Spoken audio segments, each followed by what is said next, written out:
اب آئیے بسم اللہ الرحمن الرحیم، اب یہ سورہ بقرہ شروع ہو رہی ہے۔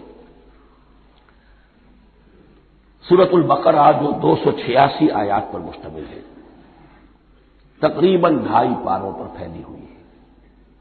ہر شخص جانتا ہے کہ یہ قرآن حکیم کی حجم کے اعتبار سے سب سے بڑی سورت ہے، لیکن یہ معاملہ صرف حجم کا نہیں ہے۔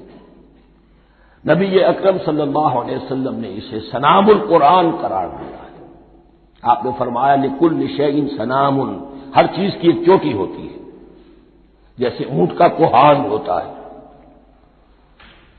وسنام القرآن البقرہ، سنام القرآن، قرآن کی چوٹی جو ہے وہ سورۃ البقرہ ہے۔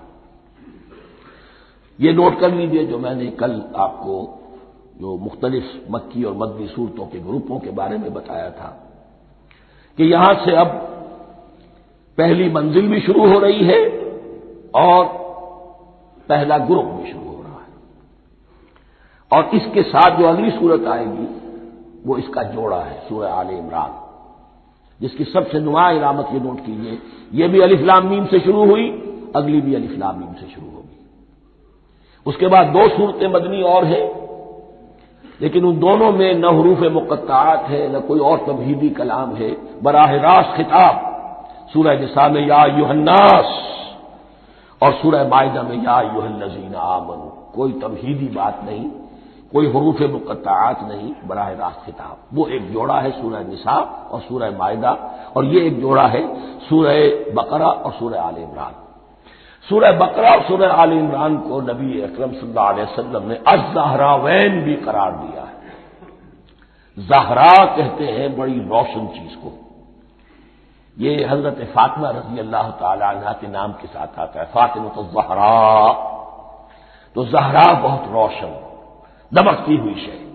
الزہراوین، یہ 2 نہایت دمکتی ہوئی صورتیں ہیں جو قیامت کے دن 2 بدلیوں کی شکل میں ظاہر ہوں گی، حضور نے فرمایا، اور جو لوگ ان صورتوں سے محبت کرتے تھے ان پر سایہ کریں گے۔ اللہم ربنا اجعلنا منہم، ہمیں اللہ تعالیٰ ان میں شامل فرما دے۔ اس سورہ مبارکہ کو 2 حصوں میں تقسیم سمجھیے۔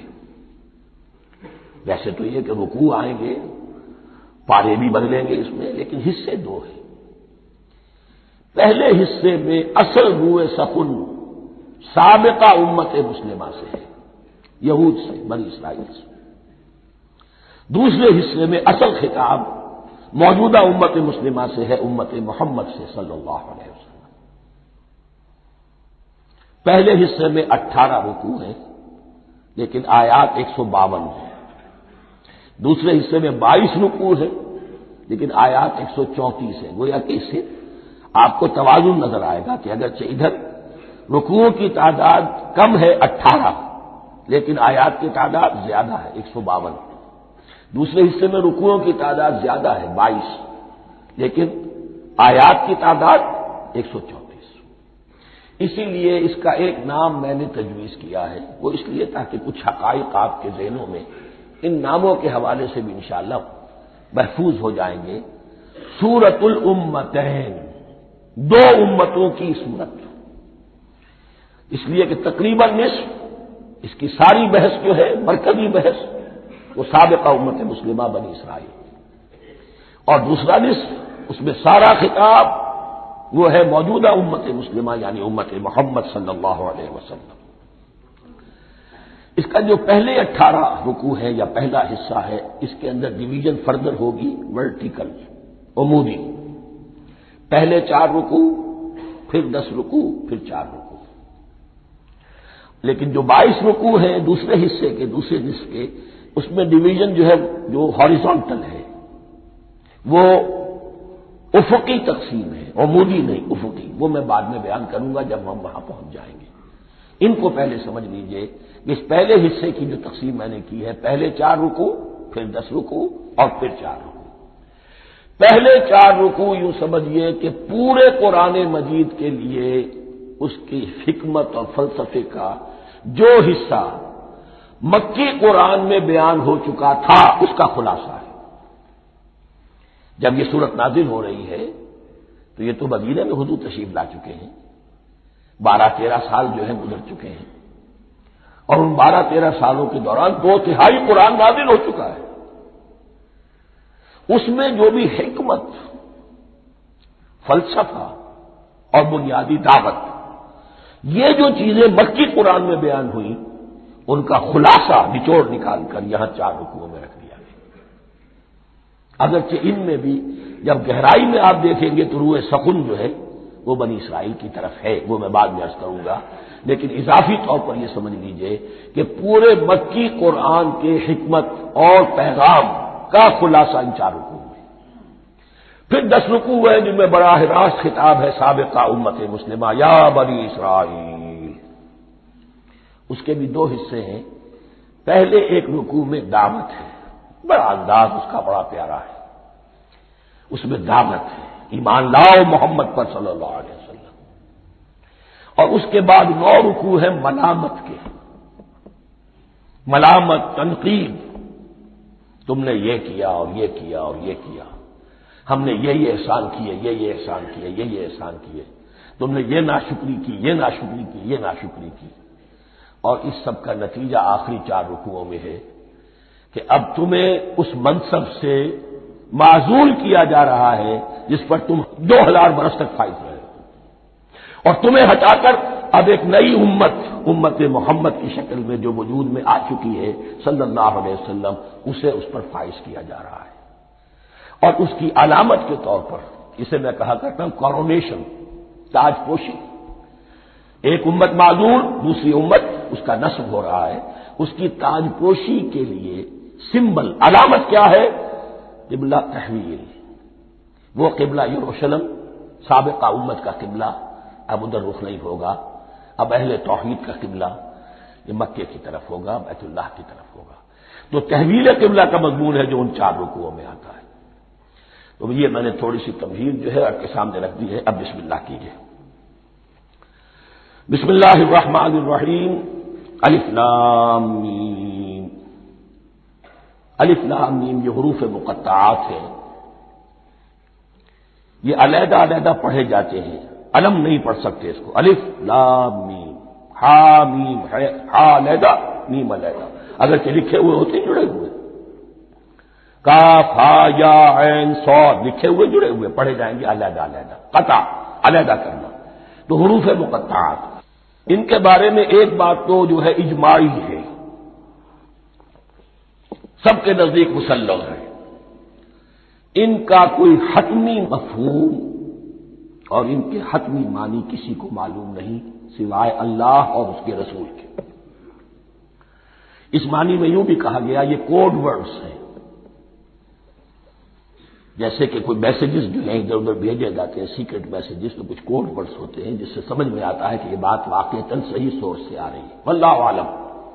لیکن اس کا کوئی مفہوم اور اس کے معنی جو ہے وہ اتفاق اس پر ہے، اگرچہ بعض حضرات نے کچھ اپنی سی کوشش کی ہے، کچھ مفہوم جو ہے بنانے کی، وہ اپنی جگہ پر ہے، لیکن یہ کہ کسی حضرت عبداللہ ابن عباس رضی اللہ تعالی عنہما نے بعض ایسی کوششیں کی ہیں، لیکن ان کی رائے کو بھی ان کی ذاتی رائے سمجھا گیا ہے، امت نے اسے قبول نہیں کیا۔ اجماع اور کنسنسس اسی پر ہے کہ اس کے معنی اور مفہوم کسی کو معلوم نہیں سوائے اللہ اور اس کے رسول کے۔ البتہ بعض چیزیں ایسی ہیں کہ وہ اگر نوٹ کر لی جائیں تو شاید آئندہ ہے اس میں کچھ راز کھلنے کے امکانات پیدا ہو جائیں۔ دیکھیے عربی زبان کے جو الفابیٹس ہیں ان کی تعداد 29 ہے یا 28 ہے، میں بتا چکا ہوں۔ الف اور حمزہ کو ایک سمجھے تو 28 ورنہ 29۔ پہلی بات یہ نوٹ کیجئے قرآن حکیم کی 114 سورتوں میں سے 29 سورتوں میں ان کے شروع میں یہ حروف مقطعات آئے ہیں۔ دوسری بات یہ کہ اس میں 28 کا نصف کیجئے تو 14 استعمال ہوئے، 14 نہیں استعمال ہوئے، بالکل آدھی تعداد استعمال ہوئی ہے۔ تیسرے یہ کہ جو شروع اور آخر اور درمیان 3 حصوں میں تقسیم کر دیجئے آپ، 9 9 9 پلواڑی 27، ایک طرف 10 رہ جائیں گی۔ پہلے حصے میں سے بہت کم حروف لیے گئے، بہت کم۔ آخری حصے کے تقریباً تمام حروف ہیں، تقریباً۔ درمیانی حصہ وہ ہے کہ جس میں آپ نے دیکھا ہے کہ عربی میں جوڑوں کی شکل میں ہے، صاد ضاد، فرق کیا ہے نقطے کا، سین شین فرق کیا ہے نقطوں کا، را زا فرق کیا ہے نقطے کا۔ تو جو بھی نقطے والا لفظ ہے وہ نہیں لیا گیا، اور جو بغیر نقطے کے غیر منقوط ہے وہ لیا گیا۔ پھر اس میں 3 صورتیں ہیں جن میں ایک ایک حرف آیا ہے، سورہ قاف، سورہ نون، سورہ صاد۔ پھر صورتیں ہیں جن میں 2 آئی ہیں، جن میں 3 آئے ہیں، پھر 4 آئے ہیں۔ 2 ہی صورتیں ہیں جن میں 4 ہیں، اور 2 ہی صورتیں جن میں 5 ہیں۔ تو یہ ہے صرف یوں سمجھیے کہ اعداد و شمار۔ اس کے حوالے سے کچھ آدمی غور کرے تو شاید کوئی بات نکلے۔ باقی وہ مثال میں آپ کو بتا دیتا ہوں کہ حضرت عبداللہ ابن عباس نے ایک رائے ظاہر کی کہ الف لام میم در حقیقت ایک جملے کا خلاصہ ہے۔ انا اللہ اعلم، پہلا لفظ انا، اس کا الف لے لیا، درمیانی لفظ اللہ، اس کا درمیانی لام لے لیا، تیسرا لفظ اعلم، یہ آخری لفظ ہے، آخری حرف میم لے لیا، انا اللہ اعلم، میں اللہ جانتا ہوں، واللہ اعلم، واقعتاً اللہ ہی جانتا ہے۔ یہ حضرت عبداللہ ابن عباس کی رائے ہے، لیکن اگرچہ انہیں حبر الامت مانا گیا ہے، لیکن یہ کہ ان کی اس رائے کو بھی اکثر و بیشتر مفسرین نے قبول نہیں کیا۔ اب جو پہلے 2 رکوع ہیں اس سورہ بقرہ کے، ان کے بارے میں تعویل عام اور تعویل خاص کا ایک بڑا بنیادی فرق ہے جو نوٹ کر لینا چاہیے۔ جس وقت یہ صورت نازل ہو رہی ہے، میں عرض کر چکا ہوں کہ 12 سال ہو چکے تھے حضور کو اپنا فریضہ نبوت و رسالت ادا کرتے ہوئے۔ ایک جماعت اچھی بھلی تیار ہو چکی تھی جنہوں نے حضور کی دعوت پر لبیک کہا، ایمان لائے اور آپ کی تعلیمات پر عمل کیا۔ وہ ایک گروہ موجود تھا، یہ ابو بکر ہے، یہ عمر ہے، یہ عثمان ہے، یہ طلحہ ہے، یہ زبیر ہے، یہ عبد الرحمن ابن عوف ہے، یہ مصعب بن عمیر ہے، دیکھ لو۔ اور ایک گروہ وہ تھا کہ جو حق کو جان کر پہچان کر محض اپنی ضد اور ہٹ درمی کی باعث وہ کفر پر آ گیا تھا۔ اور اب ایک تیسرا گروہ پیدا ہو رہا تھا مدینے میں آ کر، وہ ابھی ایمبریونک سٹیج میں ہے، کہ جو داعی ہے، مدعی ہے کہ ہم مانتے ہیں لیکن حقیقت میں نہیں مانتے۔ یہ 3 قسم کے گروہ دنیا میں ہمیشہ پائے جائیں گے، ہمیشہ۔ اب اسے میں اس کو لا رہا ہوں تعویل عام کی طرف۔ جب بھی کبھی کوئی دعوت اٹھے گی انقلابی، ایک ہوتا ہے وعظ و نصیحت، ٹھیک ہے، جس نے بھی فائدہ اٹھایا اٹھا لیا۔ ایک ہوتی ہے دعوت انقلابی، وہ انقلابی دعوت کا ہدف ہوتا ہے نظام کو بدلنا۔ نظام بدلتا ہے تو ظاہر بات ہے کہ جو لوگ اس نظام میں جن کے ویسٹڈ انٹرسٹ ہیں اور جن کو پریولیجز حاصل ہیں، جن کے مفادات ہیں، وہ تو لازماً اپنے نظام کا تحفظ کریں گے، ٹکراؤ ہوگا، تصادم ہوگا، تصادم میں جانی نقصان بھی ہوگا، مالی نقصان بھی ہوگا۔ یہ گویا کہ کسی انقلابی دعوت کے لوازم ہیں، اگر یہ شے نہ ہو تو دعوت انقلابی ہے ہی نہیں۔ اس اعتبار سے ہر انقلابی دعوت کے جواب میں 3 طبقے پیدا ہو جاتے ہیں۔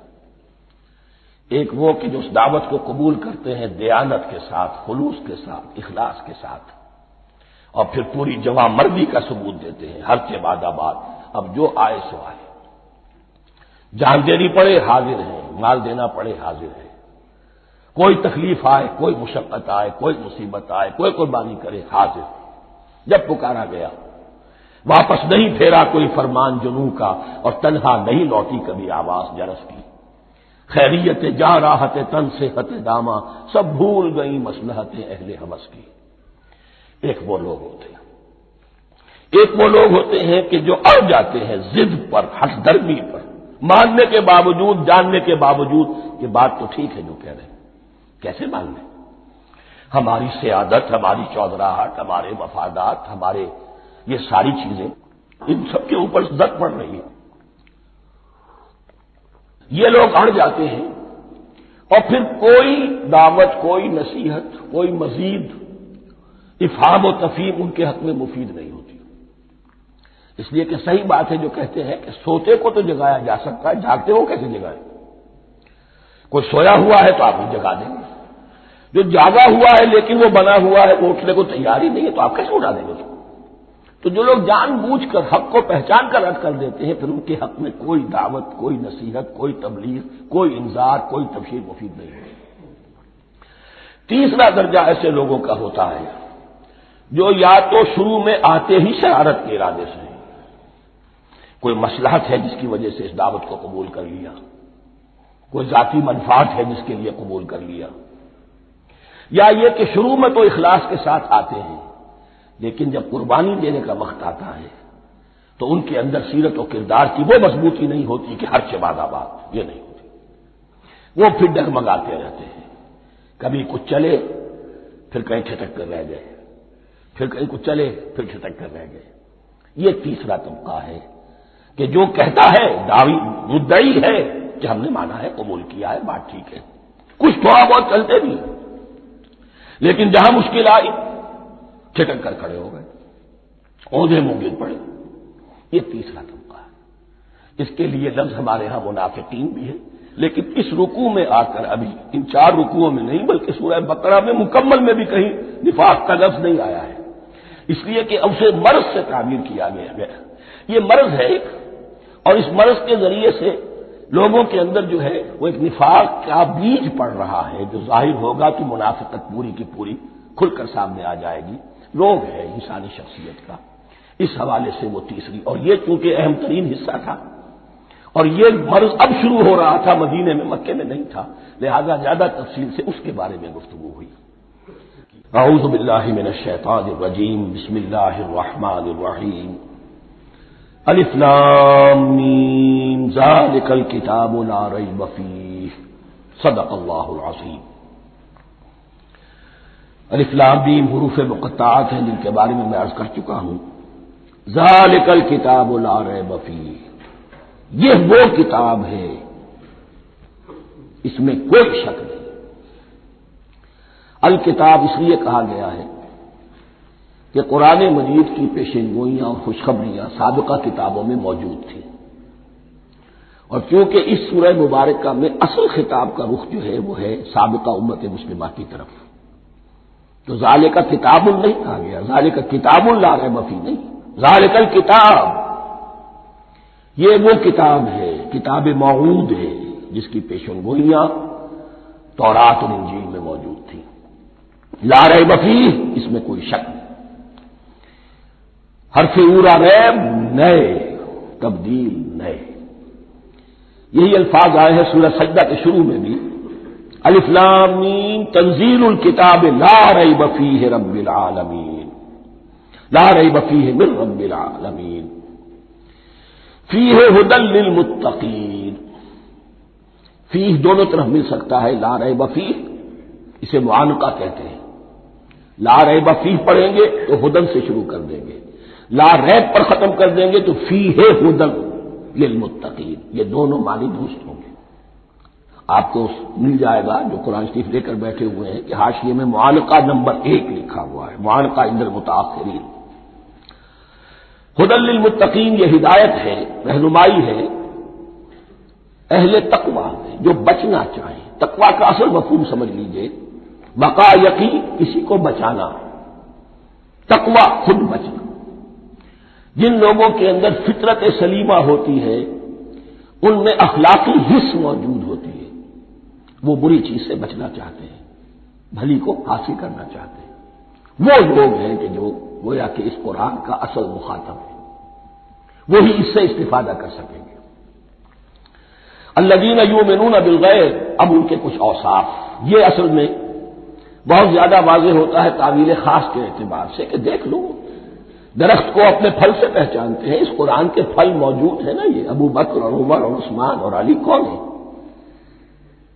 یہ جو مہاجرین آئے ہیں چل کر، مدینے والوں دیکھو یہ کون ہیں، ان کی شخصیتیں کیا ہیں، ان کا کردار کیا ہے، ان کا اوصاف کیا ہے، یہ کس درخت کے پھل ہیں؟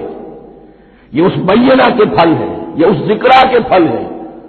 بینہ رسول من اللہ یتلو صحفا مطہرۃ فیہا کتب قیمہ، یہ اس شجرہ مبارکہ کے پھل ہیں، دیکھ لو ان کے کیا شب و روز ہے، الذین یؤمنون بالغیب، جو غیب پر ایمان رکھتے ہیں۔ تعویل عام کے اعتبار سے اس کا بہت اہم مفہوم ہوگا، جو یہ طے کر لے کہ سوائے مادے کی دنیا کے مجھے اس سے آگے جانا ہی نہیں، unless I can verify۔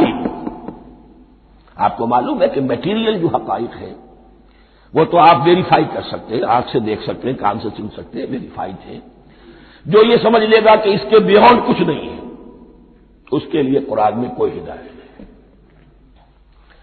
ہدایت قرآنی کا نقطہ آغاز یہ ہے کہ انسان یہ سمجھ لے کہ جو اصل حقیقت ہے وہ مستور ہے، نگاہوں سے چھپی ہوئی ہے، سامنے جو کچھ نظر آ رہا ہے۔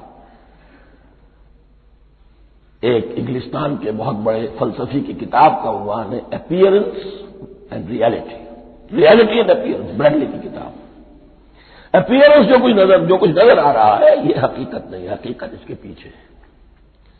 اور کنفیوشس کا ایک جملہ ہے جو بہت بڑا حکیم اور فلسفی تھا چین کا، بہت بڑا حکیم اور فلسفی، اور ہو سکتا ہے کہ نبی ہو، واللہ عالم، ہم کہہ نہیں سکتے۔ اس کی تعلیم بڑی اخلاقی تعلیم ہے، اور اس کا جملہ سنیے، یہ یؤمنون بالغیب کی اس سے زیادہ صحیح تصریح ممکن نہیں۔ There are certain things, there's nothing more real than what cannot be seen. And there's nothing more certain than what cannot be heard. وہ حقائق جو آنکھوں سے نہیں دیکھے جا سکتے اور کانوں سے نہیں سنے جا سکتے، ان سے زیادہ یقینی اور واقعی حقائق اور کوئی نہیں۔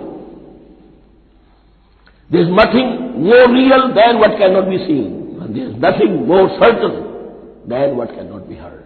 الذین یؤمنون بالغیب ویقیمون الصلاۃ، نماز قائم کرتے ہیں، ومما رزقناہم ينفقون، اور جو کچھ ہم نے انہیں دیا ہے اس میں سے خرچ کرتے ہیں، خیر میں، بھلائی میں، نیکی میں، ابنائے نو کی حاجات کو رفع کرنے میں، لوگوں کی تکلیفیں دور کرنے میں، خود اللہ کے لیے، اللہ کی رضا جوئی کے لیے، اللہ کو قرض حسنہ دیتے ہوئے۔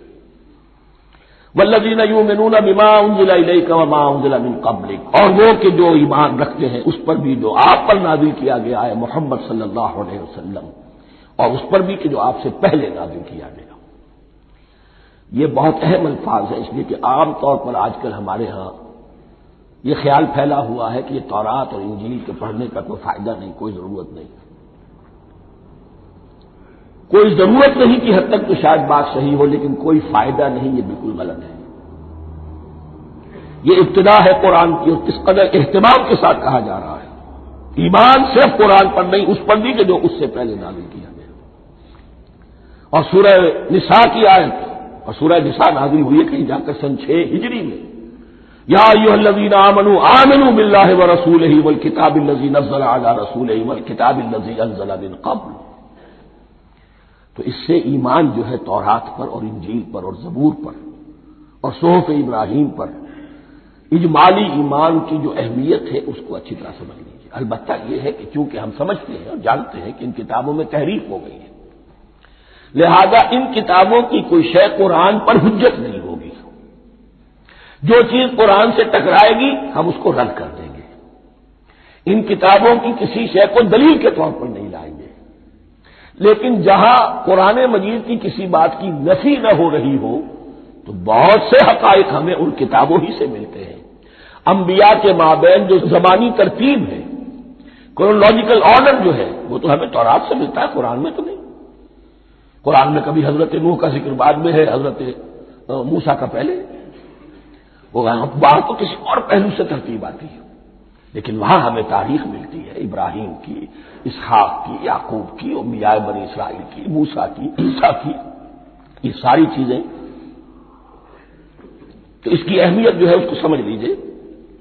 والذین یؤمنون بما انزل الیک وما انزل من قبلک وبالآخرۃ هم یوقنون، آخرت پر وہ یقین رکھتے ہیں۔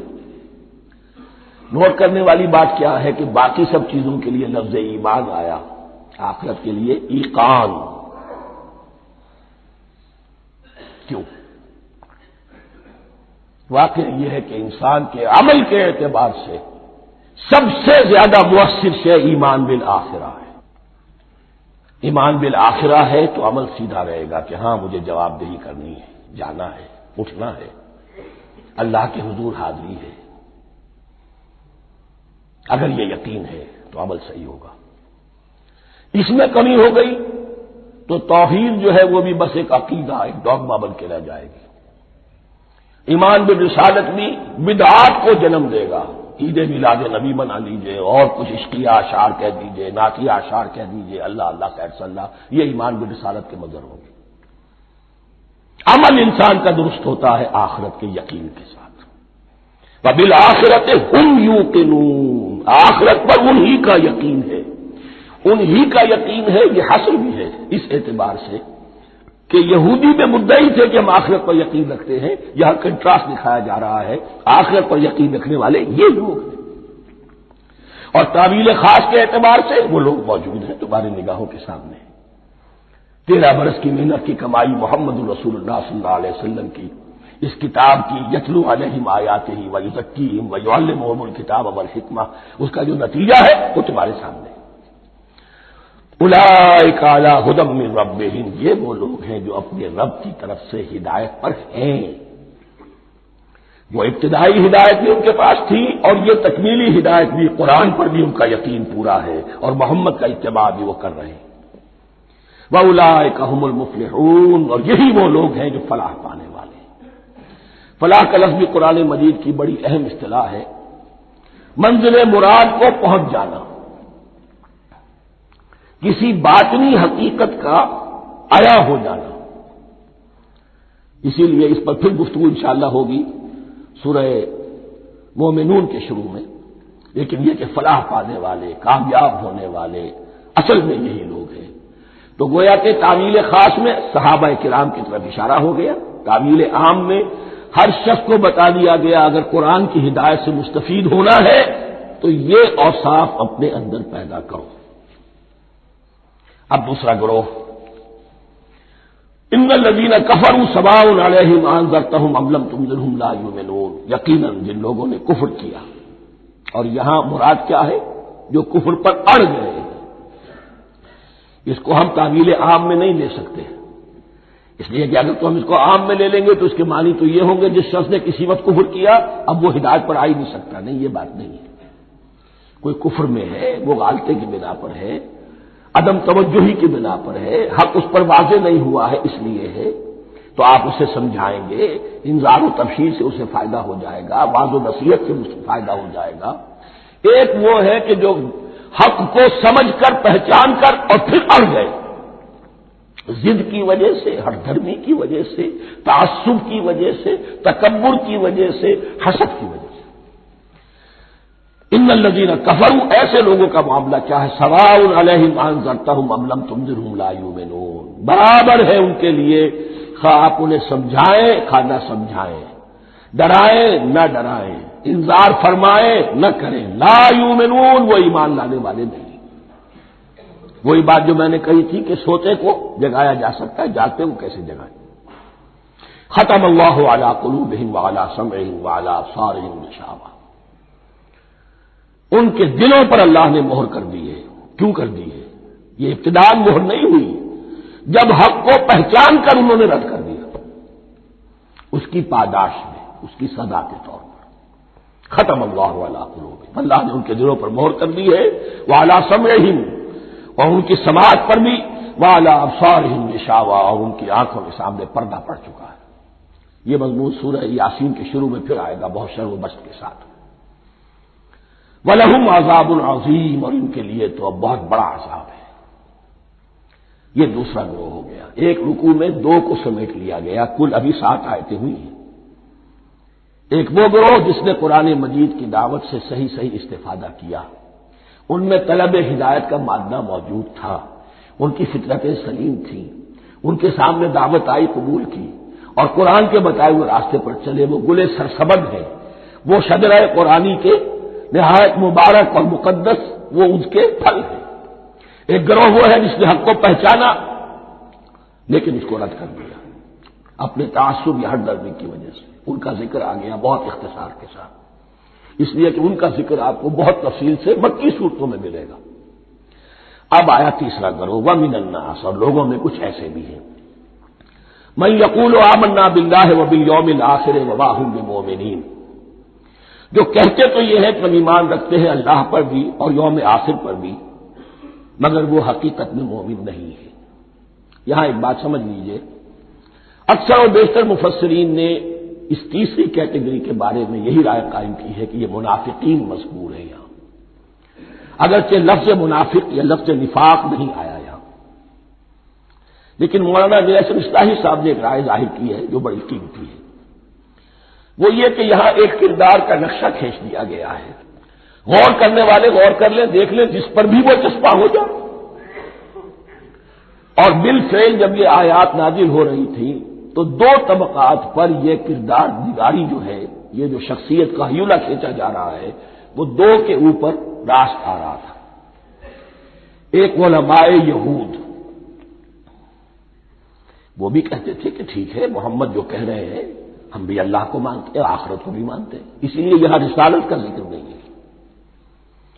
بھئی ہم محمد ہی کو نہیں مانتے نا صلی اللہ علیہ وسلم، باقی اگر 1.25 نبی آئے ہیں تو باقی 1.25 کو تو ہم مانتے ہیں، ایک محمد کو نہیں مانا، ایک عیسیٰ کو نہیں مانا، بس تو ہمیں بھی مانا جانا چاہیے کہ ہم بھی مسلمان ہیں۔ ایک یہ ان کی رائے ہے، اور واقعہ یہ ہے کہ یہاں اس طریقے کا تذکرہ ہو رہا ہے کہ جس سے ان کا کردار بھی جھلک رہا ہے، روح سخن ان کی طرف جا رہا ہے۔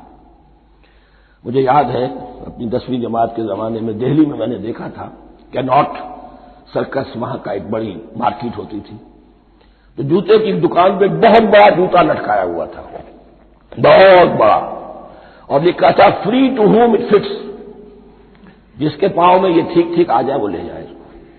تو یہ free to whom it fits ہے، ایک کردار ہے، اب یہ کردار جس کے اوپر بھی فٹ بیٹھ جائے۔ ان میں یقیناً زیادہ تو غلبہ یہی ہے جو مفسرین کی رائے ہے، منافقین کا معاملہ جو ہو رہا ہے، لیکن یہ کردار بعین نہیں فٹ بیٹھ رہا ہے یہود کے علماء پر۔ اور یہ بھی نوٹ کر لیجئے کہ جو مدینہ منورہ میں نفاق کا جو پودا پروان چڑھا ہے، بلکہ پودا نہیں کہنا چاہیے، جھاڑ جھکاڑ جو پروان چڑھا ہے، وہ یہودیوں کے زیر اثر، جیسے جنگل کے اندر بڑے بڑے درخت بھی ہوتے ہیں اور اندر جو ہے نیچے جھاڑیاں بھی ہوتی ہیں، تو یہ نفاق کا جھاڑ جھکاڑ جو ہے وہ یہودی علماء کا جو پودا تھا اور وہ بڑا تھا، اس میں کوئی شک نہیں، اس کے سائے میں پروان چڑھا ہے۔ ان دونوں میں معنوی ربط بھی ہے۔ وَمِنَ النَّاسِ مَن يَقُولُ آمَنَّا بِاللَّهِ وَبِالْيَوْمِ الْآخِرِ وَمَا هُم بِمُؤْمِنِينَ، اور لوگوں میں سے کچھ ایسے بھی ہیں جو کہتے تو یہ ہے کہ ہم ایمان رکھتے ہیں اللہ پر اور یوم آخر پر، لیکن وہ مومن نہیں ہیں۔ يُخَادِعُونَ اللَّهَ وَالَّذِينَ آمَنُوا وَمَا يَخْدَعُونَ إِلَّا أَنفُسَهُمْ، وہ دھوکہ دینے کی کوشش کر رہے ہیں اللہ کو اور اہل ایمان کو۔ لیکن یخادعون جو ہے یہ باب مفعلہ ہے، باب مفعلہ میں کشمکش ہوتی ہے، کشاکش ہوتی ہے، لہذا ترجمہ میں نے کیا کوشش کر رہے ہیں۔ وما یخدعون الا انفسهم، یہ ثلاثی مجرد میں آ گیا، اور نہیں دھوکہ دے رہے مگر صرف اپنے آپ کو، یہ یقینی ہے اپنے آپ کو جو دھوکہ دے رہے ہو، لیکن یہ کہ اللہ اس کے رسول کو اور اللہ اور اہل ایمان کو دھوکہ نہیں دے سکتے۔ سورہ نساء کی آیت نمبر 142 میں یہ کھل کر منافقین کے بارے میں یہی الفاظ آئے ہیں، ان المنافقین یخادعون اللہ وہو خادعهم، یقیناً منافقین جو ہے وہ اللہ کو دھوکہ دینے کی کوشش کر رہے ہیں اور اللہ انہیں دھوکہ دے رہا ہے۔ فی قلوبہم مرض، ایک لفظ اور رہ گیا، وما یشعرون، انہیں اس کا شعور نہیں ہے۔ یہ بہت اچھی طرح نوٹ کر لیجیے، منافقین کی بھی اکثریت وہ تھی جنہیں اپنے نفاق کا شعور نہیں تھا، وہ اپنے تئیں سمجھتے تھے اپنے آپ کو مسلمان، وہ کہتے تھے یہ بے وقوف لوگ ہیں، محمد رسول اللہ کے بارے میں کہتے تھے یہ خام خواہ جو ہے انہوں نے لڑائی بھڑائی مول لے لی ہے اہل مکہ کے ساتھ، کیا ضرورت ہے، امن کے ساتھ جو ہے بات کرنی چاہیے۔ وہ سمجھتے تھے کہ ہم خیر خواہ ہیں، ہم بھلی بات کہہ رہے ہیں، یہ بے وقوف لوگ ہیں، دیکھتے نہیں کہ کس سے ٹکرا رہے ہیں، ہاتھ میں اسلحہ نہیں ہے اور لڑائی کے لیے جا رہے ہیں، تو بے وقوف تو یہ ہے۔ لیکن وہ سمجھتے تھے کہ ہم تو بڑے مخلص ہیں، ہم مسلح ہیں، تو ما یشعرون بہت ضروری ہے۔ بعض لوگ منافق ایسے بھی تھے کہ جو اسلام میں داخل ہی ہوتے تھے دھوکہ دینے کی خاطر، اور ان پہ پہلے دن سے واضح ہوتا تھا کہ ہم مسلمان نہیں ہیں، ہم نے اسلام کا لبادہ اوڑھا ہے صرف دھوکے کے لیے۔ اس کا ایک ذکر سورہ آل عمران میں آئے گا، لیکن اکثر و بیشتر منافقین دوسری طرح کے تھے جنہیں اپنے نفاق کا شعور حاصل نہیں تھا۔ فی قلوبہم مرض، ان کے دلوں میں ایک روگ ہے، بیماری ہے۔ یہ روگ اور بیماری کیا ہے؟ ایک لفظ میں اس کو تعبیر کیا جائے، کردار کی کمزوری۔ Weakness of character. ایک شخص وہ ہوتا ہے کہ جو سمجھتا ہے یہ حق ہے، حق کے بعد آباد، اب جو ہو سو ہو. ایک حق کو حق پہچان کر رد کر دیتا ہے، وہ کافر ہو گیا. ایک حق کو حق پہچان کر آیا تو صحیح، لیکن ویکنیس آف کیریکٹر کی وجہ سے قوت ارادی کمزور ہے. آخرت بھی چاہتے ہیں، دنیا کو بھی ہاتھ سے دینے کو تیار نہیں. یہاں کا بھی کوئی نقصان نہ ہو اور آخرت کا بھی سارا بھلا ہمیں مل جائے. یہ وہ لوگ ہیں در حقیقت کہ اس کو کہا روگ. فی قلوبہم مرض فزادہم اللہ مرضا، تو اللہ نے ان کے مرض میں اضافہ کر دیا. یہ اللہ کی سنت ہے. آپ حق پر چلنا چاہیں، حق کا راستہ آپ کے لیے آسان کر دے گا. آپ برائی کی طرف جانا چاہیں، بڑی سے بڑی برائی آپ کے لیے ہلکی ہوتی چلی جائے گی. کوئی خاص بات ہی نہیں، چلو یہ بھی کر گزرو، جب یہ کر لیا تو یہ بھی کر گزرو. اور اگر آپ بین لٹکنا چاہیں تو اللہ اسی پہ چھوڑ دیتا ہے. ٹھیک ہے، آپ سمجھتے ہیں ہم کامیاب ہو رہے ہیں. ہم نے مسلمانوں کو بھی دھوکہ دے لیا، وہ ہمیں مسلمان سمجھتے ہیں. اور یہودیوں کو بھی دھوکہ دے لیا، وہ سمجھتے ہیں کہ ہم ان کے ساتھی ہیں، تو سمجھا کامیاب ہو رہے ہیں. حقیقت میں کامیابی نہیں. فی قلوبہم مرض فزادہم اللہ مرضا ولہم عذاب علیم بما کانوا یکذبون، اور ان کے لیے تو دردناک عذاب ہے. عذاب العظیم کا لفظ آیا تھا اوپر کفار کے لیے، وَلَهُمْ عَذَابٌ عَظِيمٌ، 7ویں آیت ختم ہوئی. اور عذاب علیم کا لفظ آیا یہاں، ان کے لیے دردناک المناک عذاب ہے. بما کانوا یکذبون، بسبب اس جھوٹ کے جو وہ بول رہے تھے. وَإِذَا قِيلَ لَهُمْ لَا تُفْسِدُوا فِي الْأَرْضِ، اور جب ان سے کہا جاتا تھا مت فساد کرو زمین میں. مراد کیا ہے اس سے؟ کہ جب محمد کو مان لیا کہ اللہ کے رسول ہیں، اب ٹھیک ٹھیک پیروی کرو، ان کے پیچھے چلو. ان کا حکم ہے تو جنگ کے لیے نکلو. ان کی طرف سے تقاضا آتا ہے مال پیش کرو. اور اگر تم اس سے کتراتے ہو تو فساد مچا رہے ہیں، جماعتی زندگی کے اندر فتنہ و فساد پیدا کرنا. وَإِذَا قِيلَ لَهُمْ لَا تُفْسِدُوا فِي الْأَرْضِ قَالُوا إِنَّمَا نَحْنُ مُصْلِحُونَ، وہ کہتے تھے نہیں ہم تو صلح کرانے والے ہیں، اصلاح کرنے والے ہیں. ہم چاہتے ہیں لڑنا بڑنا کوئی اچھی بات نہیں ہے، ٹکراؤ تصادم یہ کوئی اچھے کام تھوڑا ہی ہے. بس ٹھنڈے ٹھنڈے دعوت دیتے رہو، جو چاہے قبول کر لے، جو چاہے رد کر دے. خامخواہ یہ ٹکرانا اور یہ جنگ کرنا اور اللہ کے دین کو غالب کرنے کے لیے یہ قربانی دو اور یہ مصیبت جھیلو اور یہ مشقت برداشت کرو اور یہ چیز چھوڑو اور یہ ترک کرو، یہ کھانے کے لیے. وَإِذَا قِيلَ لَهُمْ لَا تُفْسِدُوا فِي الْأَرْضِ قَالُوا إِنَّمَا نَحْنُ مُصْلِحُونَ أَلَا إِنَّهُمْ هُمُ الْمُفْسِدُونَ وَلَٰكِن لَّا يَشْعُرُونَ. آگاہ ہو جاؤ کہ وہی ہے مفسد، فساد پھیلانے والے. اس لیے کہ محمد رسول اللہ کی دعوت ہے زمین میں اصلاح کے لیے. اس اصلاح کے لیے کچھ آپریشن کرنا پڑے گا. مریض اس درجے کو پہنچ چکا ہے کہ آپریشن کے بغیر اس کی شفا نہیں ہوگی. اب اگر تم اس کے راستے میں رکاوٹ بنتے ہو تو در حقیقت تم فساد مچا رہے ہو، لیکن تمہیں اس کا شعور نہیں. الا انہم هم المفسدون ولکن لا یشعرون. پھر دیکھیے نوٹ کیجیے، شعور نہیں ہے.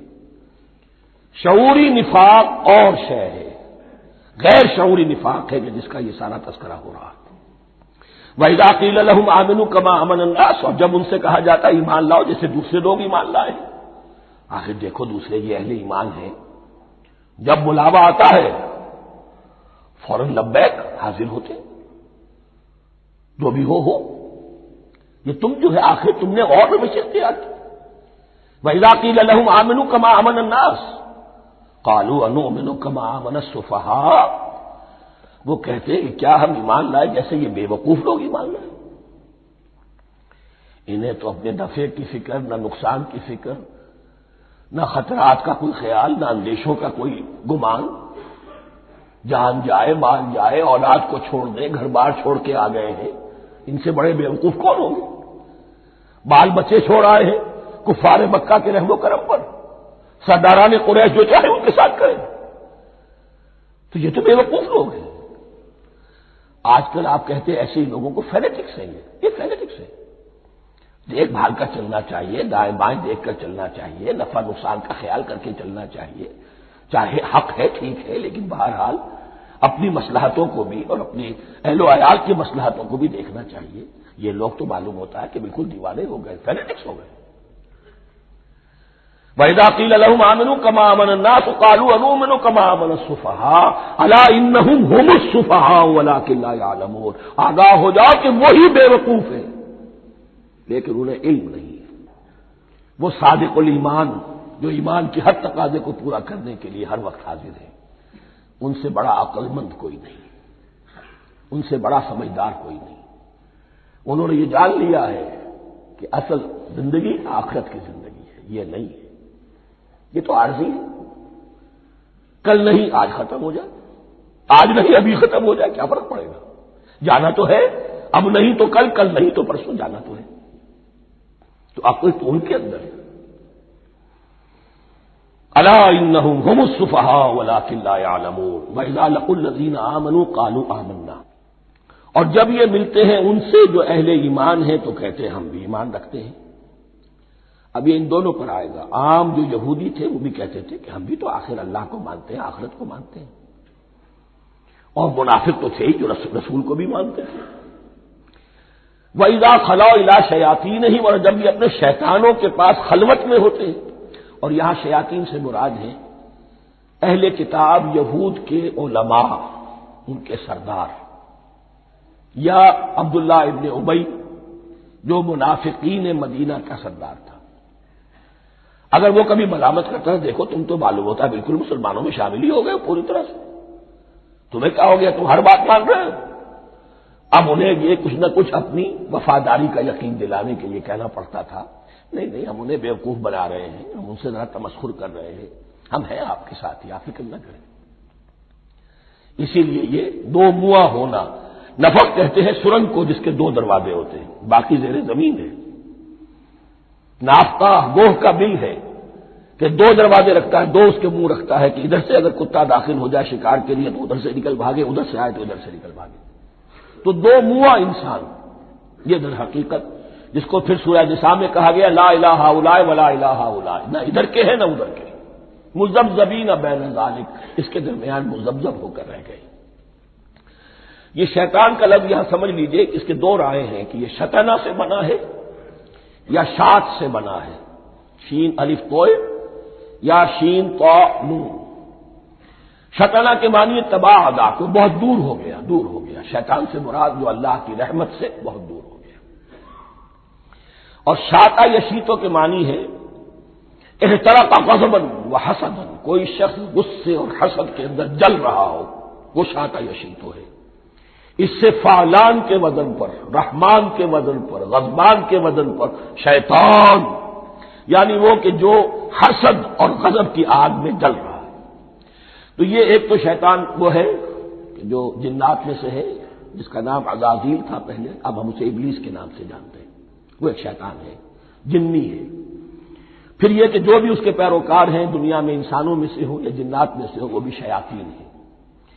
اسی طرح اہل کفر اہل زیغ کے جو بڑے بڑے سردار ہوتے ہیں ان کو بھی شیطان سے تعبیر کیا گیا. وَإِذَا خَلَوْا إِلَىٰ شَيَاطِينِهِمْ قَالُوا إِنَّا مَعَكُمْ. اور جب وہ خلوت میں ہوتے ہیں، علیحدگی میں ہوتے ہیں اپنے شیاطین کے پاس، سرداروں کے پاس، کہتے ہیں ہم تو آپ کے ساتھ ہیں. انما نحن مستہزئون، یہ تو ہم ان مسلمانوں کو بیوقوف بنا رہے ہیں، ان سے استہزاء کر رہے ہیں، تمسخر کر رہے ہیں. ہم تمسخر میں کہہ دیتے ہیں کہ ہم بھی آپ کے ساتھ ہیں، آمنا. اللہ یستہزئ بہم ویمدہم فی طغیانہم یعمہون. حقیقت کیا ہے کہ اللہ ان کا مذاق اڑا رہا ہے اور ان کو ڈھیل دے رہا ہے کہ وہ اپنے عقل کے اندھے پن میں بڑھتے چلے جائیں. اللہ تعالیٰ جیسا میں نے عرض کیا رسی دراز کرتا ہے. کچھ تو غلط راستے پر جائے گا، جاؤ بھائی، فوراً تو نہیں پکڑتا، اگر فوراً پکڑ لے تو سیدھا ہو جائے گا، چلتے جاؤ، جانا چاہتے جاؤ. تو ان کو بھی رسی دراز کر رہا ہے اللہ. لیکن یہ کہ اللہ یستہزئ بہم، یہ سمجھتے ہیں کہ مسلمانوں کا مذاق اڑا رہے ہیں، اصل میں مذاق ان کا اڑ رہا ہے اللہ کے نزدیک. وَيَمُدُّهُمْ فِي طُغْيَانِهِمْ يَعْمَهُونَ. اب یہاں ذرا نوٹ کر لیجئے یہ دو لفظ آئیں گے، عین میم اور ہا، امہ ہے کے ساتھ. ایک ہے عین میم اور یا، امج. تو عین اور میم تو مشترک ہے یا آخر میں فرق ہوگا. عین میم اور ہا ہوگا اس کے معنی عقل کا اندھا، دل کا اندھا۔ آنکھیں تو ہے لیکن دل کا اندھا ہے، عقل کا اندھا ہے۔ اور عین میم یا جو آنکھوں کا اندھا ہو، عمیٌ اندھے، اعمیٰ اندھا۔ تو یہاں فرمایا انا معکم انما نحن مستہزئون اللہ یستہزئ بہم ویمدہم فی طغیانہم یعمہون۔ اللہ ان کو اس جو ان کی عقل کے اندھے پن میں جو یہ بڑھتے چلے جا رہے ہیں، اللہ بھی ان کی رسی دراز کر رہا ہے تاکہ یہ جہاں تک جانا چاہتے چلے جائیں۔ اولئک الذین اشتروا الضلالۃ بالہدی، یہ وہ لوگ ہیں کہ جنہوں نے ہدایت کے عوض گمراہی خرید لی ہے۔ دیکھیے بڑا پیارا انداز ہے یہ۔ ایک شخص کے سامنے دونوں آپشنز تھے، ایک نے گمراہی کو چھوڑا، ہدایت لے لی، چاہے قیمت دینی پڑی، تکلیفیں اٹھانی پڑی، آزمائشوں میں سے گزرنا پڑا، قربانیاں دینی پڑی، ہدایت لی۔ اور ایک شخص نے ہدایت دے کر گمراہی لے لی۔ آسانی تو ہو گئی، فوری تکلیف سے تو بچ گئے، لا الہ الا ولا الہ الا دونوں طرف سے اپنے آپ کو بچا لیا۔ لیکن حقیقت میں سب سے زیادہ گھاٹے کا سودا یہی ہے۔ اولئک الذین اشتروا الضلالۃ بالہدی، ہدایت دے کر اور ضلالت خرید لی، فما ربحت تجارتہم، تو ان کی تجارت ان کے حق میں ہرگز مفید نہیں ہوئی۔ اب یہاں بھی دیکھیے را با اور ہے ہا، ربحا اس کے معنی نفع، صحیح نفع، جائز نفع۔ را با اور وا ربا وہ سود، وہ بھی اضافہ ہے، وہ بھی بڑھوتری ہے لیکن وہ حرام ہے۔ ایک ہے تجارت کے اندر جو نفع ہو جائے وہ ربح ہے، را با اور ہا یہ نفع ہے جو جائز نفع ہے۔ را با اور وا ربا یہ کیا ہے؟ یہ سود ہے، یہ حرام ہے۔ را اور با مشترک ہے، آگے ہا آگے اور با اس کا فرق ہے۔ فما ربحت تجارتہم وما کانوا مہتدین، ان کی تجارت ان کے حق میں ہرگز مفید نہیں ہوئی اور نہیں ہے اب یہ ہدایت پانے والے۔ مثلہم، اب یہاں دو تمثیلیں آ رہی ہیں بڑی پیاری۔ پہلی تمثیل ہے کفار کے بارے میں، دوسری تمثیل ہے یہ بین والے لوگوں کے بارے میں۔ پہلوں کے لیے کیا تمثیل ہے؟ مثلہم کمثل الذی استوقد نارا، ان کی مثال اس شخص کی سی ہے جس نے آگ روشن کی۔ ایک نقشہ کھینچا جا رہا ہے، اندھیری شب ہے جدا اپنے قافلے سے ہے تو، تیرے لیے ہے میرا شعلہ نوا قندیل۔ اندھیری شب ہے، قافلہ بھٹک رہا ہے، کچھ لوگ بڑی ہمت کرتے ہیں، اندھیرے میں بھی ادھر ادھر سے لکڑیاں جمع کرتے ہیں اور آگ روشن کر دیتے ہیں۔ لیکن عین اس وقت جب آگ روشن ہوتی ہے کچھ لوگوں کی بینائی سلب ہو جاتی ہے۔ پہلے وہ اندھیرے میں اس لیے تھے کہ روشنی نہیں تھی، اب وہ اندھیرے کے اندھیرے میں رہ گئے کہ روشنی تو خارج میں آ گئی، اپنی اندر کی روشنی گل ہو گئی، بصارت سلب ہو گئی۔ یہ مثال ہے ان کفار کی کہ حضور کی آمد سے پہلے سب بھٹک رہے تھے، کوئی حقیقت واضح نہیں تھی، قافلہ انسانیت بھٹک رہا تھا اندھیری شب میں۔ محمد الرسول اللہ آئے، انہوں نے آگ روشن کر دی، اب راستہ کھل گیا، ہدایت واضح ہو گئی۔ لیکن کچھ ضد یا تعصب یا تکبر یا حسد کی بنیاد پر کچھ لوگوں کی اندر کی بینائی ظاہر ہو گئی، تو وہ تو ویسے کے ویسے بھٹک رہے ہیں جیسے پہلے اندھیرے میں تھے، ویسے اب اندھیرے میں ہیں۔ روشنی میں آنے والے تو وہ ہیں، دیکھ لو جن کا ذکر سب سے پہلے ہوا ہے۔ مثلہم کمثل الذی استوقد نارا، اس شخص کی سی ہے کہ جس نے آگ روشن کی۔ فلما اضاءت ما حولہ، جب اس آگ نے اپنے ماحول کو گردا گرد کو روشن کر دیا، ذهب اللہ بنورہم، اللہ ان کی نور بصارت کو لے گیا، سلب کر لیا اللہ نے۔ وترکہم فی ظلمات لا یبصرون، اور چھوڑ دیا انہیں ان اندھیروں کے اندر کہ وہ کچھ نہیں دیکھتے۔ صم بکم عمی فہم لا یرجعون، اسم کہتے ہیں بہرے کو، سم جمع ہے اس کی، سمن۔ اب کمو کہتے ہیں گونگے کو، بکمن اس کی جمع ہے۔ آما کہتے ہیں اندھے کو، عمیٌ اس کی جمع ہے۔ یہ بہرے ہیں، گونگے ہیں، اندھے ہیں، فہم لا یرجعون، اب یہ لوٹنے والے نہیں۔ یہ کون ہے؟ ابو جہل ہے، ابو لہب ہے، ولید بن مغیرہ ہے، عقبہ ابن ابی معیط ہے۔ یہ سب کے سب ابھی زندہ ہے جب یہ آیات نازل ہو رہی ہیں. ابھی تو غزوہ بدر ہوگا سن 2 ہجری میں، اور اس میں یہ سب جو ہے واصل جہنم ہوں گے. ابھی تک تو ہے نا. یہ لوگ ہو گئے اس کی مثال. مثلهم كمثل الذي استوقد نارا فلما أضاءت ما حوله ذهب الله بنورهم وتركهم في ظلمات لا يبصرون صم بكم عمي فهم لا يرجعون. اب دوسری مثال. او كصيب من السماء، یا بڑی زور کی بارش برس رہی ہے آسمان سے. فيه ظلمات، اس میں اندھیرے بھی ہیں، ورعد، اور گرج ہے، وبرق، اور بجلی چمک رہی ہے. یجعلون اصابعهم فی اذانهم من الصواعق حذر الموت. کچھ لوگ ہیں کہ جو اپنی انگلیاں اپنے کانوں کے اندر ٹھونسے ہوئے ہیں کہ وہ جو کڑک ہے اس سے ان کی جانیں نہ نکل جائیں، موت نہ آ جائے. کڑکا ایسا ہے کہ اس کڑکے سے بچنے کے لیے اپنی انگلیاں اپنے کانوں میں ٹھونس رکھی ہیں. حذر الموت، موت کے خوف سے. واللہ محیط بالکافرین، اللہ ایسے کافروں کا احاطہ کیے ہوئے، بچ کر کہاں جائیں گے. یکاد البرق یخطف ابصارهم، قریب ہے کہ بجلی ان کی نگاہوں کو لے جائے، ان کی بینائی کو سلب کر لے. کلما اضاء لهم، لیکن ہوتا کیا ہے جب ذرا روشنی ہوئی تو چل لیے. مشوا فیہ، بجلی چمکی کچھ نظر آ گیا دائیں بائیں تو کچھ تھوڑا سا چل لیے. وَإِذَا أَظْلَمَ عَلَيْهِمْ، اور جب تاریکی ان پر طاری ہو گئی، قاموا، کھڑے کے کھڑے رہ گئے. یہ نقشہ ہے ان کا کہ ایک طرف بارش ہو رہی ہے، قرآن مجید ہے، آسمان سے نازل ہو رہا ہے، یہ ماہ مبارکہ ہے، یہ کتاب مبارک ہے، لیکن یہ کہ اس کے ساتھ کڑکے ہیں، گرج ہے، کفر سے مقابلہ ہے، کفر کی طرف سے دھمکیاں ہیں، اندیشے ہیں، خطرات ہیں، امتحانات ہیں، آزمائشیں ہیں.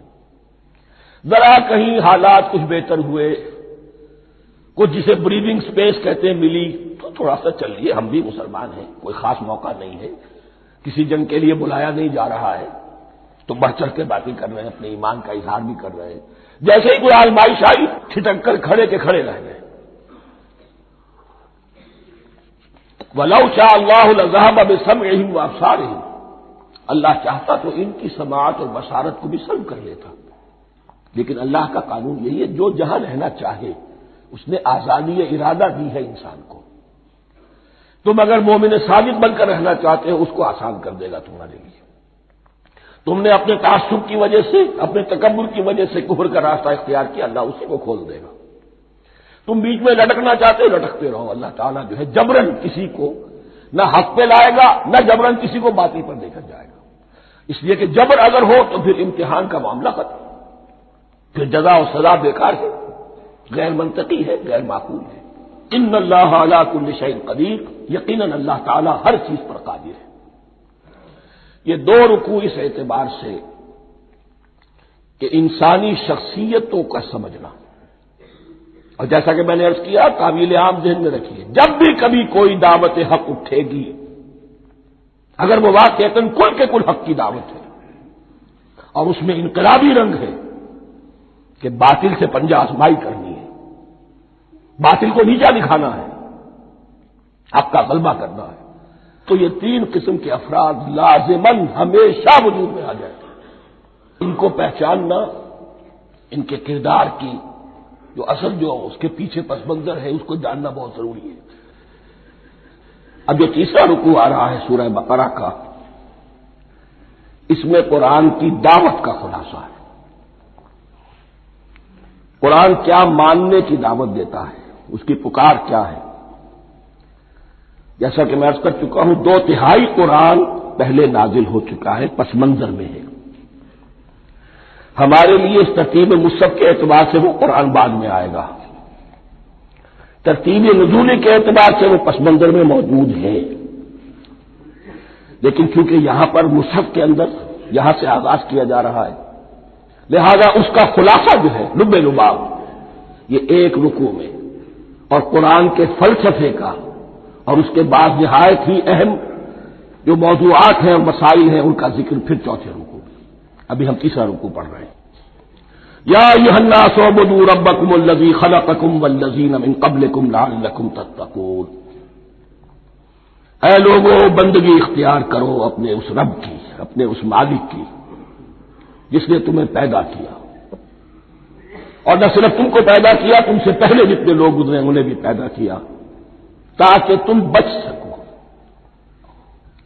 یہ قرآن کی دعوت کا خلاصہ ہے، اور یہ نوٹ کر لیجئے یہ تمام انبیاء اور رسل کی دعوت یہی تھی۔ اب جب پڑھیں گے سورہ اعراف پڑھیں گے، سورہ شعراء پڑھیں گے، ایک ایک کا نام لے کر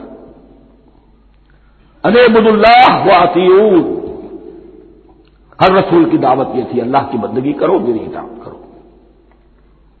یا قوم اعبدوا اللہ ما لکم من الہ غیرہ، اے میری قوم کے لوگوں اللہ کی بندگی کرو، تمہارا کوئی الہ اور معبود اس کے سوا نہیں ہے۔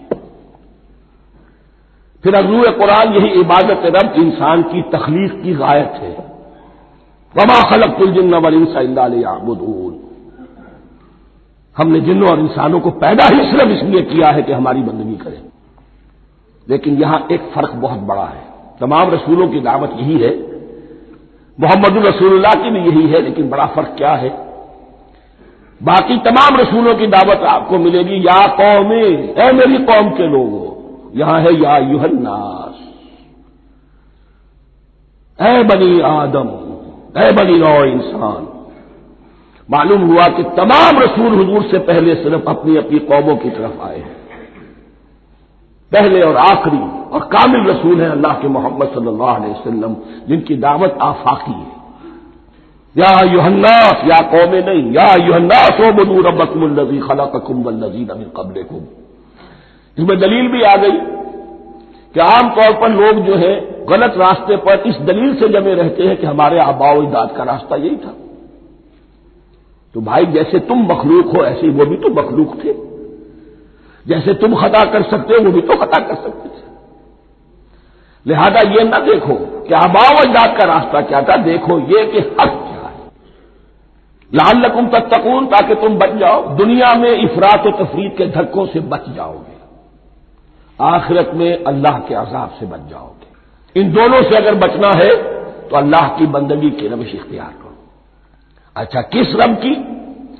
الذی جعل لکم الارض فراشا والسماء بناء، جس نے تمہارے لیے زمین کو فرش بنا دیا اور آسمان کو چھت بنا دیا۔ وانزل من السماء ماء، اور آسمان سے پانی برسایا، فاخرج به من الثمرات رزقا لکم، اور پھر اس پانی کے ذریعے سے زمین سے میووں کی شکل میں، پیداوار کی شکل میں تمہارے لیے رزق اگایا۔ فلا تجعلوا للہ اندادا وانتم تعلمون، تو ہرگز نہ اللہ کا مد مقابل کسی کو ٹھہراؤ جانتے بوجھتے۔ وانتم تعلمون کا ایک مطلب یہ بھی ہے کہ تم بھی مانتے ہو کہ اس کائنات کا خالق اللہ کے سوا کوئی نہیں، اہل عرب بھی مانتے تھے، جو ان کے دیوی دیوتا تھے وہ سمجھتے تھے کہ یہ اللہ کے اوتار ہیں یا اللہ کے ہاں بہت یہ پسندیدہ ہیں، اللہ کے محبوب ہیں، اس کے اولیاء ہیں، اس کی بیٹیاں ہیں، لہذا یہ شفاعت کریں گے تو ہمارا بیڑا پار ہو جائے گا، ورنہ خالق وہ مانتے تھے اللہ ایک ہی ہے۔ جب تم یہ مانتے ہو کائنات کا خالق ایک، مدبر ایک، تو اب کسی کو اس کا مد مقابل نہ بناؤ۔ انداز ند کی جمع ہے، لا ضد لہ ولا ند لہ، اللہ کا کوئی مد مقابل نہیں۔ اس میں یہاں تک بات ہے کہ حضور اس درجے، اس توحید کی باریکیوں تک پہنچا کر گئے ہیں اس امت کو کہ کسی صحابی نے ایسے ہی کہہ دیا ما شاء اللہ وما شئت، جو اللہ چاہے اور جو آپ چاہیں۔ حضور نے فوراً ٹوک دیا اجعلتنی للہ ندا، کیا تو نے مجھے اللہ کا مد مقابل بنا دیا ہے؟ اس کائنات میں مشیت صرف ایک کی چلتی ہے، کسی اور کی مشیت اس کی مشیت کے تابع پوری ہو جائے ہو جائے، لیکن مشیت مطلقہ صرف اس کی ہے۔ یہاں تک کہ حضور سے فرمایا گیا کہ اے نبی آپ کے لیے یہ ممکن نہیں ہے جسے چاہے ہدایت دے دیں، انک لا تہدی من احببت ولکن اللہ یہدی من یشاء۔ اگر یہ اختیار میں ہوتا تو ابو طالب دنیا سے بغیر ایمان لائے نہ جاتے۔ فلا تجعلوا للہ اندادا وانتم تعلمون۔ اب ان دو آیتوں میں تو یوں سمجھیے توحید نظری بھی اور توحید عملی بھی۔ توحید عملی کیا ہے؟ بندگی صرف اسی کی ہو۔ اب آیا ہے رسالت کا معاملہ، وَإِن كُنتُمْ فِي رَيْبٍ مِّمَّا نَزَّلْنَا عَلَىٰ عَبْدِنَا، اگر تمہیں رسالت محمدی پر شک ہے صلی اللہ علیہ وسلم، اس کے کیا معنی ہے؟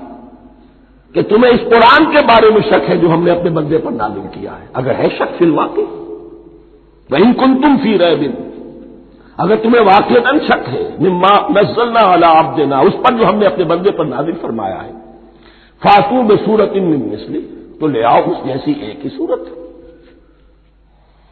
یہ ہم کل پوری تفصیل سے دیکھ چکے ہیں کہ برسبیل تنزل یہاں پہنچے ہیں۔ پہلے دو آیتیں میں نے آپ کو سنائی تھی، اس میں پورے قرآن کی مثال لانے کا چیلنج کیا گیا۔ پھر ایک آیت سنائی جس میں 10 صورتیں ہی لے آؤ۔ اب آخری درجے میں ایک صورت ہی بنا لا، اور ایک صورت تو سورۃ العصر کے مساوی بھی ہو سکتی تھی، سورۃ الکوثر کے مساوی بھی ہو سکتی تھی۔ وَادْعُوا شُهَدَاءَكُم مِّن دُونِ اللَّهِ إِن كُنتُمْ صَادِقِينَ، اور بلا لو اپنے سارے مددگاروں کو اللہ کے سوا، جن ہو انس ہو، اس لیے کہ قریش کا خیال یہ تھا کہ جو شعراء ہوتے ہیں ان کے پاس جن ہوتے ہیں، وہ جن انہیں سکھاتے ہیں، ورنہ عام آدمی تو یہ شعر نہیں کہہ سکتا۔ تو تمہارا اگر کوئی گمان ہے، کوئی جنات سکھانے والے ہیں، کوئی انسان ہے، خطیب ہے، شعراء ہے، ادیب، سب کو جمع کر، ان کنتم صادقین۔ اب یہ ہے بہت ہی، جس کو میں نے کل کہا تھا، آپ کو یاد ہوگا، قرآن کا انداز کیا ہوتا ہے کہ وہ اپنے اندر جھانکنے کی دعوت دیتا ہے۔ یہ گویا کہ آنکھوں میں آنکھیں ڈال کر یہ کہا جا رہا ہے کہ حقیقت میں تمہیں کوئی شک نہیں ہے، یہ تم بات بنا رہے ہو صرف۔ اگر واقعی تم شک ہے تو آؤ میدان میں، حقیقت یہ ہے کہ تمہیں شک نہیں ہے۔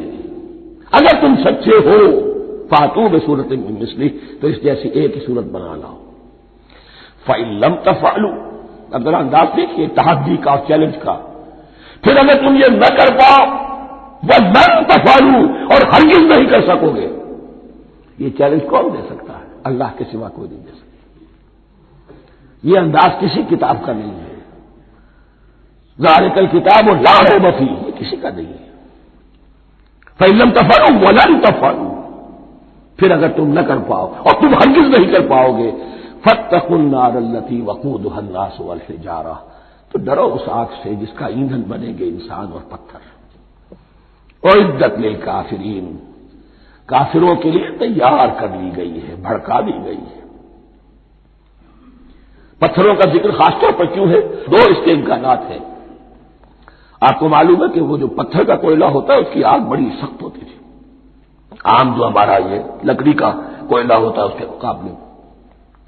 اور دوسرے یہ بھی کہ چونکہ انہوں نے جو معبود تلاش کرتے تھے وہ پتھر کے ہوتے تھے، تمہارے ساتھ ہی تمہارے ان معبودوں کو بھی جھونکا جائے گا، وہ بھی جلیں گے، تاکہ تمہاری حسرت کے اندر اضافہ ہو۔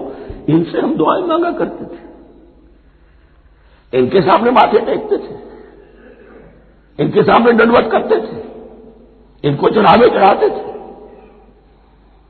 اب یہاں گویا کہ ایمان باللہ توحید، ایمان بالرسالت اور ایمان بالآخرت، فاتقوا النار التي وقودها الناس والحجارہ اعدت للکافرین وبشر الذین آمنوا وعملوا الصالحات، اور بشارت دے دیجیے اے نبی ان لوگوں کو کہ جو ایمان لائے اور جنہوں نے نیک عمل کیے، ان لہم جنات تجری من تحتها الانہار، کہ ان کے لیے وہ باغات ہیں کہ جن کے دامن میں ندیاں بہتی ہوں گی۔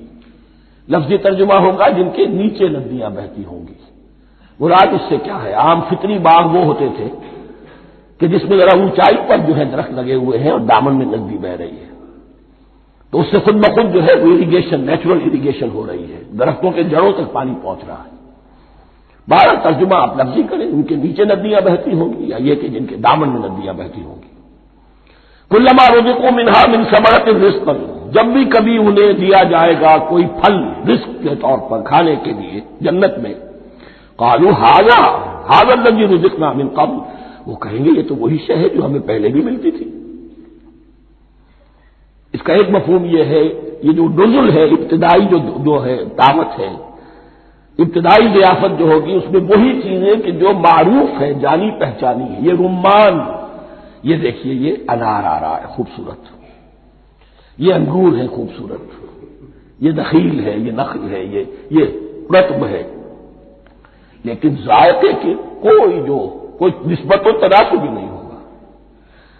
وہ کہیں گے کہ وہی شے ہے جو ہمیں پہلے ملتی تھی، وہ اتو بھی متشابہہ، مشابہ تو ہوگی وہ، لیکن ان کے ذائقے میں زمین و آسمان کا فرق ہوگا۔ اور ایک یہ بھی مفہوم لیا گیا کہ آخرت میں جنت میں بھی وہی میوے ملتے رہیں گے، لیکن ان کا ذائقہ بدلتا رہے گا، شکل وہ ہوگی لیکن ذائقہ وہی رہے گا کہ جس سے انسان کی بھی طبیعت بڑھ جاتی ہے ایک ہی شے کو کھاتے ہوئے۔ وَلَهُمْ فِيهَا أَزْوَاجٌ مُطَهَّرَةٌ، اور ان کے لیے ہوں گے اس میں بہت ہی پاک باز، نہایت پاک کی ہوئی بیویاں ہوں گی۔ ازواج مطہرۃ وہم فیہا خالدون، اور اس میں رہیں گے ہمیشہ ہمیشہ۔ یہ تو تین جو اصول ہیں دین کے دعوت ایمان، توحید اور رسالت اور معاد، ایمان باللہ، ایمان بالرسول، ایمان بالآخرہ۔ اب ذرا کچھ ضمنی مسائل ہیں کہ جو بعض کفار کی طرف سے، بعض معتزلین کی طرف سے پیش ہوتے تھے، وہ کبھی بھی اس چیلنج کا مقابلہ تو نہ کر سکے، میدان میں تو نہ آ سکے۔ یہ بالکل ایسی بات ہے جیسے کسی مصور کی تصویر پر اعتراض کرنے والے تو بہت تھے۔ جب کہا گیا کہ ذرا یہ لیجیے قلم، اس کو ٹھیک کر دیجیے، یہ برش آپ کے ہاتھ میں دیتا ہوں، اب سب پیچھے ہٹ گئے۔ تو کوئی صورت قرآن کے مقابلے میں لانا وہ تو ان کے لیے ممکن نہیں تھی، لیکن ادھر ادھر سے اعتراضات کرنے کے لیے جو زبانیں کھلتی تھی ان میں سے ایک اعتراض نقل کیا جا رہا ہے۔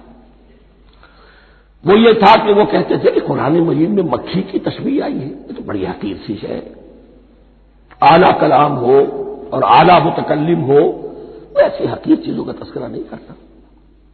بیت العنکبوت مکھی کا بھی ذکر ہے قرآن میں، اتنی حقیر شے کا، یہ کوئی اعلیٰ کلام نہیں۔ اس کا جواب دیا جا رہا ہے کہ اصل میں کہیں تشبیہ بیان کرنی ہے، تمثیل بیان کرنی ہے، تو دیکھنا یہ کہ جس شے کے لیے تشبیہ دی جا رہی ہے اس کی مناسبت والی شے ہو۔ شے کوئی بہت حقیر ہے تو کسی عظمت والی شے سے آخر کیسے تشبیہ دی جائے گی؟ وہ تو کسی حقیر شے سے ہی تشبیہ دی جائے گی، تو جو اصل مقصد ہے تشبیہ کا وہ پورا ہوگا۔ ان اللہ لا یستحیی ان یضرب مثلا ما بعوضۃ فما فوقها، اللہ تعالیٰ کو تو اس میں کوئی جھجک نہیں ہے، کوئی شرم نہیں ہے کہ وہ مچھر کی مثال بیان کرے، تو اس سے اوپر، اب جب فوقها میں دونوں معنی ہو جائیں گے، یعنی کمتر اور حقیر ہونے میں اس سے بھی بڑھ کر، یا یہ کہ اس سے اوپر کی کوئی شے اس کی مثال دینے میں اللہ کو کوئی جھجک نہیں، اس لیے کہ مکھی بھی بہرحال مچھر سے تو ذرا بڑی شے ہے۔ اس معنی میں بھی ہو سکتا ہے فوقها، اور فوقها اس معنی میں بھی کہ اس سے بھی حقیر ہونے میں اس سے بھی بڑھ کر۔ فَأَمَّا الَّذِينَ آمَنُوا فَيَعْلَمُونَ أَنَّهُ الْحَقُّ مِنْ رَبِّهِمْ، تو جو لوگ صاحب ایمان ہیں وہ جان لیتے ہیں کہ یہ حق ہے ہمارے رب کی طرف سے۔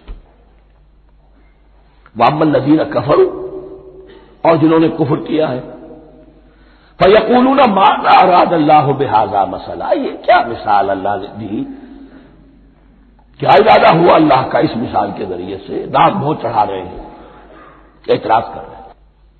اب جو آ رہا ہے اگلا جملہ وہ ہے بہت اہم، یضل بہ کثیرا ویہدی بہ کثیرا، اسی کے ذریعے سے اللہ بہتوں کو ہدایت دیتا ہے اور اسی کے ذریعے سے بہتوں کو گمراہ کرتا ہے۔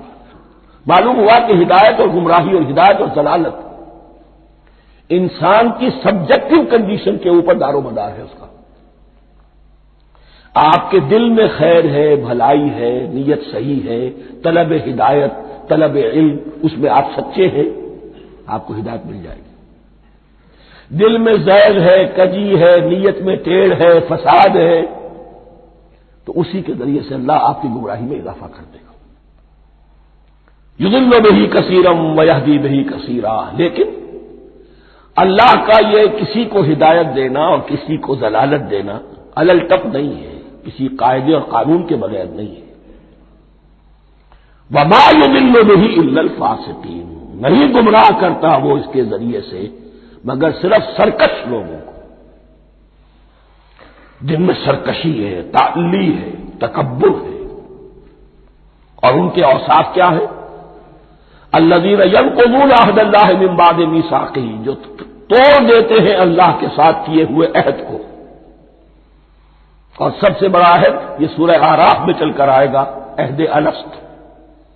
عالم ارواح میں ہم عہد الست کر کے آئے، الست بربکم قالوا بلی، کیا میں ہی نہیں ہوں تمہارا رب؟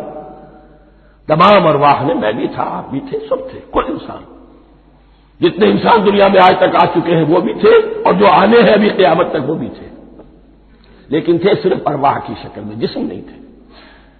اور یہ میں آپ کو بتا چکا ہوں، مکمل وجود ہے انسان کا روحانی وجود۔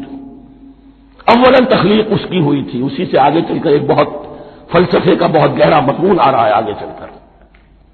وہ جو عہد الست الست بربکم قالوا بلی، انہوں نے اس عہد کو توڑا، اللہ کو اپنا مالک اور خالق اور اپنا حاکم جاننے کی بجائے خود حاکم بن کر بیٹھ گئے۔ الیس لی ملک مصر، کیا مصر کی بادشاہی میری نہیں ہے؟ I am the sovereign, we are sovereign, popular sovereignty, بغاوت، سرکشی، فاسق۔ وما يضل به الا الفاسقين الذين ينقضون عهد الله من بعد ميثاقه ويقطعون ما امر الله به ان يوصل، اور کاٹتے ہیں وہ چیز جسے اللہ نے جوڑنے کا حکم دیا ہے، اللہ نے صلہ رحمی کا حکم دیا ہے، یہ قطع رحمی کرتے ہیں۔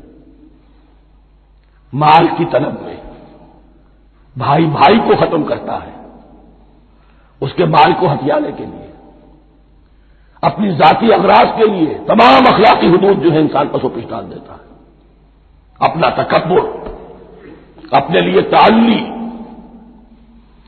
الذین، آپ دیکھیے، نوٹ کیجئے، اس میں ہماری شریعت کا فلسفہ یہ ہے، ایک تعلق ہے اللہ کا بندے کے ساتھ، حقوق اللہ، ایک ہے بندوں کا بندوں کے ساتھ، حقوق العباد۔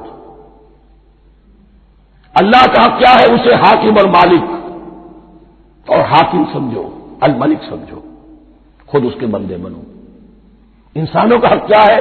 کونوا عباد اللہ اخوانا، سب آپس میں بھائی بھائی اللہ کے بندے بن جاؤ۔ اور اس میں سب سے اہم ترین رحمی رشتہ ہے، سگے بھائی بہنیں، پھر دادی کے اوپر جا کر وہ کزنز آ جائیں گے، پر دادی پر جا کر اور جمع ہو جائیں گے، یہاں تک کہ آدم و حوا پر تمام انسان جمع ہو جائیں گے۔ تو رحمی رشتے کی بڑی اہمیت ہے۔ تو وہ فاسقین کے جو توڑتے ہیں اللہ کے عہد کو، اس کو مضبوطی سے باندھنے کے بعد، وَيَقْطَعُونَ مَا أَمَرَ اللَّهُ بِهِ أَن يُوصَلَ وَيُفْسِدُونَ فِي الْأَرْضِ، انہی دونوں چیزوں کے نتیجے میں زمین میں فساد پیدا ہوتا ہے، یا اللہ کی اطاعت سے باغی ہو گئے، اور یا آپس میں ایک دوسرے کی گردنیں کاٹنے لگے۔ اولئک ھم الخاسرون، یہی لوگ ہیں جو بالآخر خسارے میں، آخری اور دائمی خسارے میں رہنے والے ہیں۔ کیف تکفرون باللہ وکنتم امواتا، تم کیسے کفر کرتے ہو اللہ کا؟ بڑا پیارا انداز ہے۔ وکنتم امواتا، تم مردہ تھے، فاحیاکم، تمہیں زندہ کیا، ثم یمیتکم، پھر تمہیں مارے گا، ثم یحییکم، پھر جلائے گا، ثم الیہ ترجعون، پھر تم اس کی طرف لوٹ جاؤ گے، لوٹا دیے جاؤ گے۔ یہاں وہ بات آ گئی جو آج نگاہوں سے بالکل اوجھل ہو چکی ہے۔ یہ ہم دنیا میں آنے سے پہلے مردہ تھے، کیا مانی؟ یہ مضمون آ کر اصل میں سورہ غافر یا سورہ مومن میں چل کر اس کی پوری وضاحت ہوگی، لیکن چونکہ یہاں تذکرہ ہو چکا ہے عہد الست کا، ہماری پہلی تخلیق ہوئی عالم ارواح میں، ارواح کی صورت میں، پھر ہمیں سلا دیا گیا، وہ ہماری پہلی موت تھی۔ مردہ جو ہے معدوم نہیں ہوتا، مردہ ہوتا ہے، بے جان ہوتا ہے، سویا ہوا ہوتا ہے، اور موت کو اور نیند کو تشبیہ دی گئی ہے۔ پھر ہمیں اس جسد کے ساتھ یہاں زندہ کیا گیا، پھر موت طاری ہوگی، پھر ہمیں زندہ کیا جائے گا۔ یہ آیت، جیسا کہ میں نے عرض کیا، بہت بڑی اور بڑی گہری حکمت اور فلسفہ قرآن کی آیت ہے۔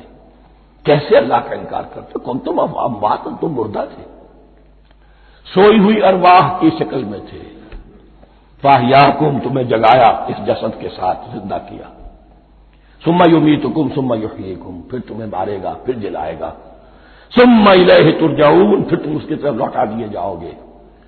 اور اب اس کے بعد جو آخری آیت ہے هو الذی خلق لکم ما فی الارض جميعا، اس نے تمہارے لیے بنایا ہے جو کچھ بھی زمین میں ہے۔ اس میں خلافت کا مضمون آ گیا۔ حدیث میں آتا ہے انما الدنیا خلقت لکم وانتم خلقتم للآخرہ، یہ دنیا تمہارے لیے بنائی گئی ہے، تم آخرت کے لیے بنائے گئے ہو۔ هو الذی خلق لکم ما فی الارض جميعا، اس لیے کہ اگلی آیت پھر آ رہی ہے خلافت کی آیت، سارا کچھ زمین میں یہ بستر جو بچھایا اور یہ کائنات کو زمین کو سجایا تمہاری خلافت کے لیے۔ ثم استوى الى السماء فسواهن سبع سماوات، پھر وہ متوجہ ہوا آسمانوں کی طرف اور انہیں 7 آسمانوں کی شکل میں بنا دیا۔ جیسا کہ میں کل عرض کر چکا ہوں، یہ تاحال ابھی یہ آیات متشابہات میں سے ہے، 7 آسمانوں کی کیا حقیقت ہے ہم اس سے ابھی پورے طور سے واقف نہیں۔ وَهُوَ بِكُلِّ شَيْءٍ عَلِيمٌ، اور اسے ہر شے کا علم حقیقی حاصل ہے۔